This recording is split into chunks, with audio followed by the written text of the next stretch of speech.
আসসালামু আলাইকুম রহমতুল্লাহ। প্রিয় দর্শক, আপনারা সকলে কেমন আছেন? আশা করি ভালো আছেন। প্রিয় দর্শক, দেশ কিংবা বিদেশের সকল ব্যাংক গ্রাহকদের জন্য মহা সুখবর। প্রিয় দর্শক, 5 ব্যাংক একীভূতকরণ প্রক্রিয়া অবশেষে শেষ হয়ে তার অবসান ঘটিয়ে সম্মিলিত ইসলামী ব্যাংক নতুন নামকরণ নিয়ে আসছে। ব্যাংক আপনাদের টাকা দিতে আগ্রহ প্রকাশ করেছে।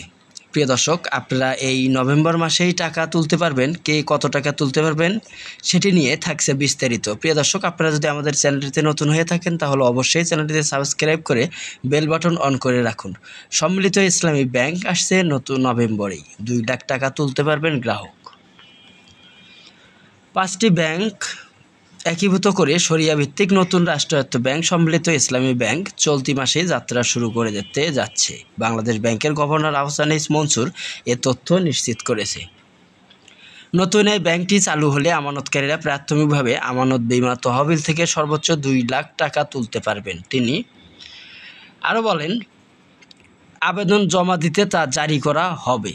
সংশ্লিষ্ট সূত্রে জানিয়েছে, ফার্স্ট সিকিউরিটি ইসলামী ব্যাংক, গ্লোবাল ইসলামী ব্যাংক, সোশ্যাল ইসলামী ব্যাংক ও এক্সিম, এই 5টি দুর্বল ব্যাংক নিয়ে গঠিত হচ্ছে সম্মিলিত ইসলামী ব্যাংক। এই ব্যাংকগুলোর টাকা রেখে বিপাকে পড়া আমানতকারীদের রক্ষায় অর্থ মন্ত্রণালয় ও বাংলাদেশ ব্যাংক চেষ্টা চালাচ্ছে। গভর্নর বলেন, রাষ্ট্রীয় মালিকানা হলেও ব্যাংকটি প্রতিযোগিতামূলক পরিবেশে কাজ করবে।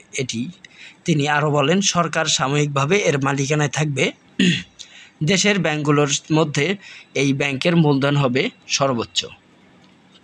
ব্যাংকটির অনুমোদিত মূলধন হবে 40,000 কোটি টাকা। প্রতিটি 10 টাকার মোট 4,000 কোটি টাকার শেয়ার। তবে পরিশোধিত মূল্য হবে 35,000 কোটি টাকা। অর্থ মন্ত্রণালয়ের খসড়া বিজ্ঞপ্তি অনুযায়ী পরিশোধিত মূলধনের মধ্যে 20,000 কোটি টাকা দেবে সরকার, যা শ্রেণীকক্ষ শেয়ার হোল্ডারদের হিসেবে গণ্য হবে।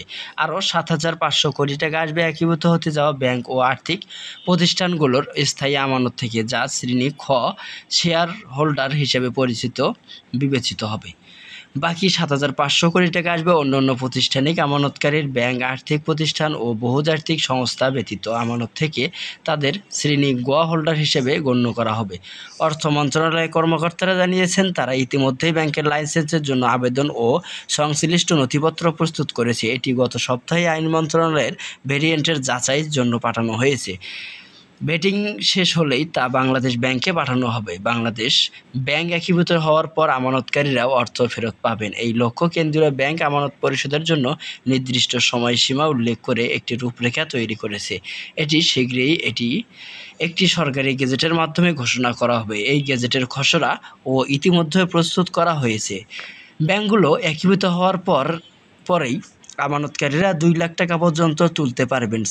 সরকারি সার্কুলার খসড়া অনুযায়ী সাধারণ আমানতকারীদের অর্থ পরিশোধের সময়সূচি 2টি বিভক্ত করা হবে। আমানতকারীরা অর্থ পরিশোধকে সর্বোচ্চ অগ্রাধিকার দেওয়া হবে। অন্যদিকে বাংলাদেশ ব্যাংক একীভূতকরণের জন্য বিবেচিত ব্যাংকগুলোর জন্য 5 জন প্রশাসকের নাম চূড়ান্ত করেছে। চলতি সপ্তাহে এই ব্যাংকগুলোতে প্রশাসক নিয়োগ দেওয়া হতে পারে। এই পদক্ষেপ অংশ নিতে গভর্নর আহসান এইচ মনসুর 5টি ব্যাংকের ব্যবস্থাপনা পরিচালক, এমডি ও চেয়ারম্যানদেরকে আলোচনার জন্য ডেকেছে। প্রিয় দর্শক, আজকের মতন এই পর্যন্তই থাকছে। পরবর্তীতে সব নিউজ পেতে আমাদের সঙ্গেই থাকুন।